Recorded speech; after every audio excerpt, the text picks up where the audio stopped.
করিয়া একজন লোককে ছুরি দিয়া মেরে ফেললো, একজনকে বল্লম দিয়া মেরে ফেললো। তখন আরেকজনকে মারতে চাইবে, এমন টাইমে কোনা ওইটারে মারুম না।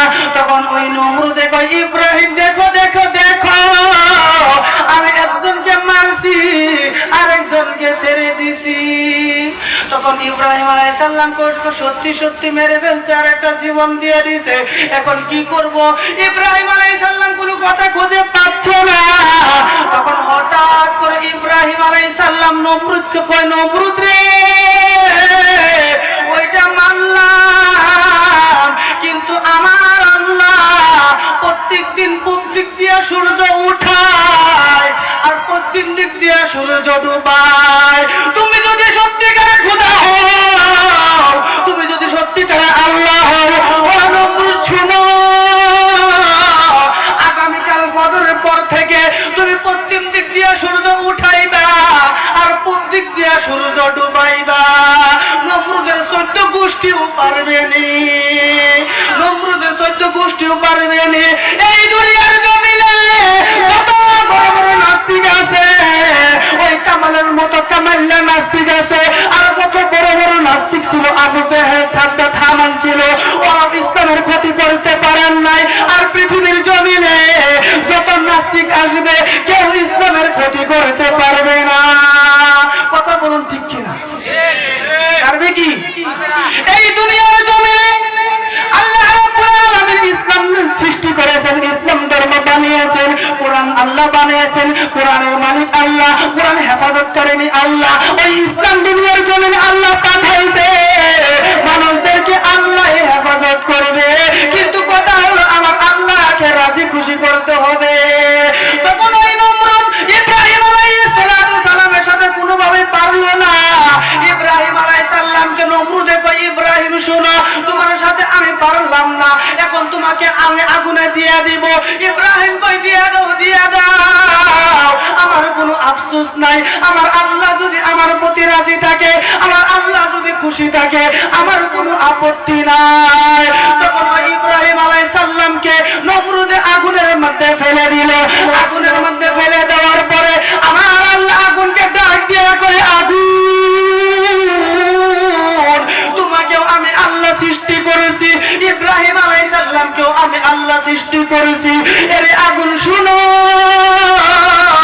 তুমি ইব্রাহিম আলাইহিস সালামের একটা পশম পর্যন্ত বরবাদ করবা না। জোরে কোন সুবহানাল্লাহ। একদিন নয়, 2 দিন নয়, 3 দিন নয়, 40 দিন পর্যন্ত ইব্রাহিম আলাইহিস সালাম আগুনের মধ্যে ছিলেন, কিন্তু একটা পশম পর্যন্ত জ্বলাইতে পারলো না। আমার ভাইরা, আমার বন্ধুগণ, ওই জন্য আমাদেরকে আল্লাহর ইবাদত করতে হবে। আল্লাহ পৃথিবীর জমিনে পাঠাইছে আল্লাহর ইবাদত করার জন্য। আল্লাহকে যদি আমরা খুশি করতে পারি, আল্লাহ আমাদেরকে হেফাজত করবে। আর যদি আমরা আল্লাহকে খুশি করতে না পারি, আল্লাহ আমাদেরকে এমন বড় বড় মুসিবত দিবে। ও বন্ধু, যাই হোক, আমি বলতে চাই যে আপনারও মা নাই, আমারও, আপনার মা ছিল, আমারও মা আছে, আপনার বাবা ছিল, আমার বাবা আছে, সবাই বাবা থেকে আমরা এসেছি। ও বন্ধুরে, আমরা এমন এক জায়গায় ছিলাম, আমার আপনার কোনো পরিচয় ছিল না, আমরা এমন এক জায়গায় ছিলাম, আমার আপনার কোনো নাম ঠিকানা ছিল না। এই যে আজকে বাংলাদেশ থেকে মুফতি সাহেব আসছে, ওনার কোনো নাম গন্ধ ছিল না, ওনার কোনো নাম নিশানা ছিল না, উনি যে মুফতি হবে কোনো নাম নিশানা ছিল না। আমি যে এখানে বসে ওয়াজ করব, আমি যে আপনাদের সামনে বসতে পারবে, ওইটার কোনো নাম নিশানা ছিল না। ও বন্ধু, আমল নাই, ইলম নাই, জানি না আল্লাহ কিসের জন্য বসাইছে, আল্লাহ কি আমল জানি পছন্দ করলে, কি আমল জানি আল্লাহ পছন্দ কইরা এত বড় বড় আলেমের মাঝে বসাইলো। ও বন্ধুরে, যদি আপনাদের সামনে বসছি, তাহলে মসজিদের জন্য কিছু একটা করে যাই। ও বন্ধু গো, আল্লাহর নবী বলেন, মান বানা লিল্লাহি মাসজিদান বানাল্লাহু লাহু বাইতান ফিল জান্নাহ। জোরে বলুন সুবহানাল্লাহ। আমার নবী বলেন, একটি মানুষ যদি মসজিদ ঘর বানায়, আর আল্লাহ রাব্বুল আলামিন তার জন্য জান্নাতের ভিতরে একটি ঘর বানিয়ে রাখে। কোন সুবহানাল্লাহ। বাবা সুবহানাল্লাহ। বন্ধুরে, এখন আমরা ঘর বানাতে চাই কি চাই না? আমরা জান্নাতের ভিতরে আমাদের জন্য ঘর বানাতে চাই কি চাই না? আমরা মসজিদ বানাইতে চাই কি চাই না? ও বন্ধু, আপনি এত বড় হয়ে গিয়েছেন, আপনার মা বাবা আপনাকে লালন পালন করেছে। ছোট সময় যখন আপনি মার কাছে ছিলেন, আপনার মা না খাওয়াই আপনাকে খাওয়াইতো। আপনি যখন ছোট ছিলেন দৌড় পারতেন, তখন আপনার মা পেছন দিক দিয়ে থালির মাঝে ভাত নিয়ে বলতো, বাবা রে খা খা খা, বাবা পেট ভরে খা। কিন্তু আমরা তো খাইতাম না, আমরা দৌড় পারতাম, কিন্তু মা পেছন দিক দিয়ে দৌড় পারতো আর বলতো বাবা রে খা। আর আজকে যার মা নাই, আজকে যার বাবা নাই, সে এই কথাগুলি মনে করুন। ও বন্ধু, এই মা 10 মাস 10 দিন ফেটে রাখলেন, 10 মাস 10 দিন মা ভালোভাবে খানা খাইতে পারেন নাই, 10 মাস 10 দিন মা ভালোভাবে ঘুমাইতে পারেন নাই, 10 মাস 10 দিন মা ভালোভাবে চলাফেরা করতে পারেন নাই, 10 মাস 10 দিন চলে গেছে, ওই মা ভালোভাবে ঘুমাইতে পারেন নাই, ভালোভাবে বিছানায় শুইতে পারেন নাই। ওই মা কত কষ্ট করলো। মা যখন গভীর রাতে বেদনা উঠত, গভীর রাতে যখন পেটের ব্যথা উঠত, মা বিছানার মাথায় চটপট চটপট পারত। আর বাবা বলতো, তোমার কি হয়েছে? তুমি ওখানে কেন চটপট পারতেছ?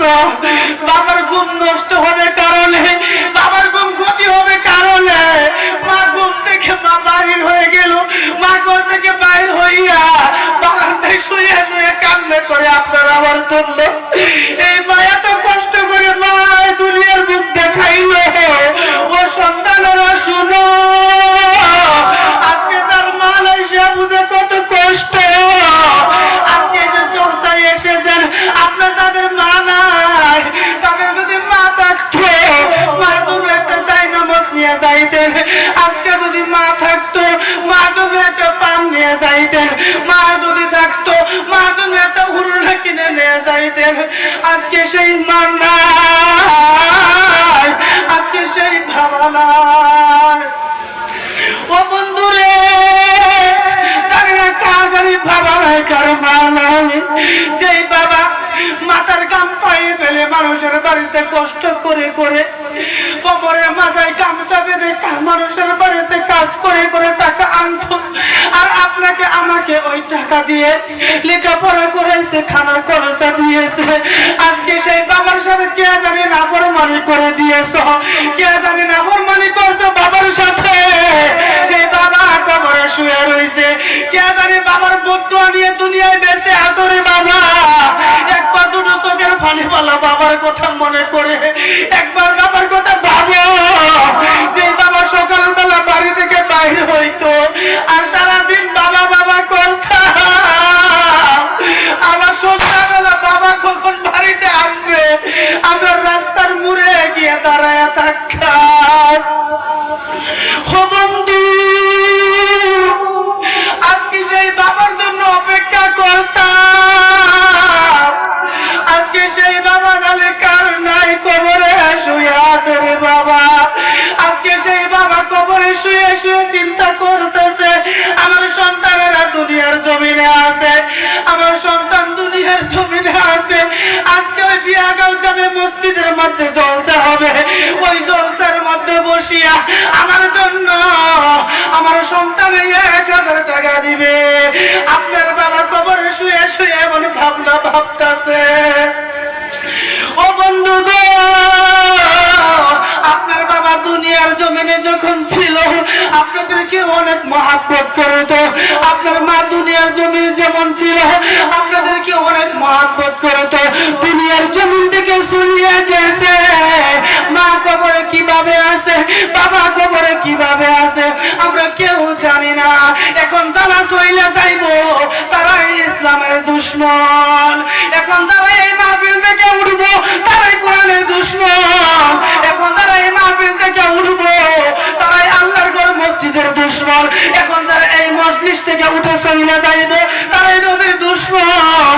ও বন্ধু, আপনাদেরকে আমি অনুরোধ করে বলি, আপনারা মজলিসের মধ্যে বসেন, এত বড় একজন আলেম পেয়েছেন, আলেমের মুখের দিকে তাকায়া থাকবেন। একজন সাধারণ মানুষ নয়, একজন হক্কানি আলেমের দিকে তাকাবেন। আল্লাহর নবীকে দেখা সেই কথা, একজন আলেমকে দেখা একই কথা। ও বন্ধু, আপনার মা বাবা কবরে শুয়ে আছে, আপনার মার কবরে আগুন জ্বলতেছে দাউ দাউ করে, আপনার বাবার কবরে আগুন জ্বলতেছে দাউ দাউ করে।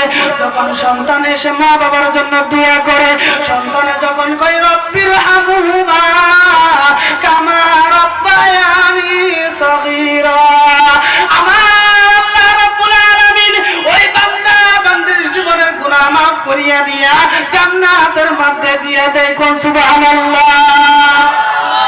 ও বন্ধু, এখানে অনেকে আছে মা নাই, অনেকে আছে বাবা নাই। আপনারা অনেকে মা বাবাকে খাম দেন নাই, অনেকে মা বাবাকে কষ্ট দিয়েছেন, অনেকে মা বাবার সাথে নাফরমানি করেছেন। আজকে এই মজলিসের মধ্যে মাথাটা নিচের দিকে দিয়া দুটো চোখের পানি ফালান, মাথাটা নিচের দিকে দেন, সবাই মাথাটা নিচের দিকে দিয়ে দেন, মাথাটা নিচের দিকে দিয়ে দেন বাবা, মাথা নিচের দিকে দিয়া মার সাথে নাফরমানি করছেন মনে করেন, বাবার সাথে নাফরমানি করছেন আপনি মনে করেন। বাবা আপনাকে কত কষ্ট করে লালন পালন করছে, বাবা আপনাকে কত কষ্ট করে লেখাপড়া করাইছে, আর সেই বাবাকে আপনি ধমক মারছেন। আপনার বাবা আপনার প্রতি নারাজ হয়েছিল, আপনার বাবা আপনার প্রতি রাগ হয়েছিল, কিন্তু আপনি বাবার কাছে গিয়ে আপনি দাবি ছুটাইতে পারেন নাই, বাবার কাছে গিয়ে আপনি মাপ চাইতে পারেন নাই। ওই বুকের মধ্যে ব্যথা লইয়া আপনার বাবা কবরে শুয়ে আছে। ও বন্ধু, যাদের মা নাই বাবা নাই, একবার দুটো চোখের পানি ফালান যে আল্লাহ গো, মা বাবার সাথে নাফরমানি করছি, আল্লাহ মার সাথে অনেক বেঈমানি করছি, মাকে খানা দেই নাই, বাবাকে খানা দেই নাই।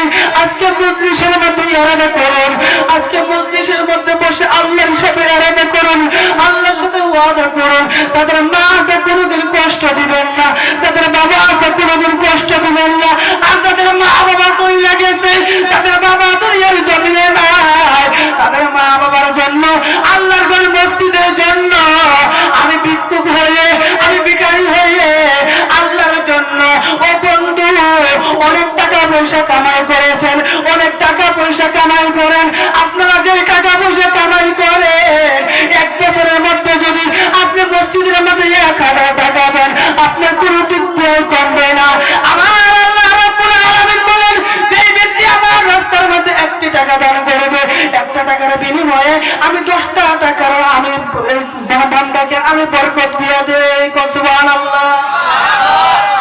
আর বন্ধুগণ, আমার বাবাজিরা, আপনি যদি মসজিদের জন্য আজকে 1000 টাকা দিয়ে দেন, এই যে দেখেন প্রত্যেকটা মসজিদ ছাদ ঢালাই হয়ে গেছে, এখনো যত মসজিদ আছে সমস্ত মসজিদ ছাদ ঢালাই, বড় বড় মসজিদ টাইলস লাগানো আছে, কিন্তু অনেক কষ্ট লাগে এতগুলি মানুষ থাকতে।